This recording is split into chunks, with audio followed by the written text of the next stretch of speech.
Lightning round. You already stole one of mine, which was Florida, but we've got 4 left. Okay.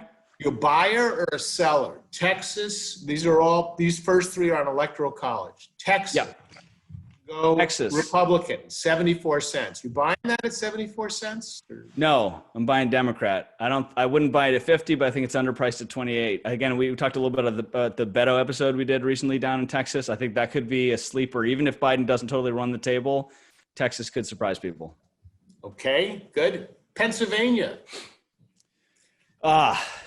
Pennsylvania, I wouldn't buy. 64.39 seems about properly priced 64. To me. If I had to pick a side, I guess I'd choose Democrat.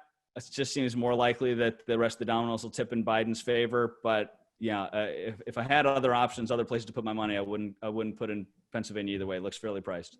So 64 you think is fairly priced on? I think so. To go D. Interesting. Okay. Arizona. Arizona 37 for Republicans. I think I'm buying that. I don't feel super strongly about it, but to plant a flag, yeah, let's go buy Republican 37. Maybe wait for a slightly more attractive entry point, look for some swings, maybe try and buy it lower 30s, but that seems a little bit cheap. Right. Okay. And then North Carolina Senate race. What are you?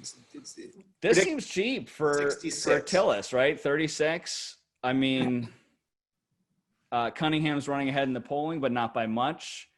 Wouldn't take a big swing. He's shown he's not afraid to come out and take a big swing on something like being an anti-vaxxer. Hard to tell so far if that's going to show up in the polls, if that's actually going to hurt him. It's certainly something the Republicans will run on and try to, get him to double down on. Right. Then again, stumbles at HHS, CDC, and from Trump's own mouth and Twitter feed can potentially validate, comments like those. So hard to say, but this one's volatile. So with 2-to-1 odds, I think, again, Allie and I were talking about, find multiple ways to win. Is it worth more than 36 intrinsically? I think probably.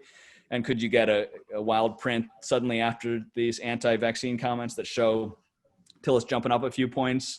Then even if you get skittish, maybe you can get out at 40 or 50. So yeah, I'd go GOP on this one.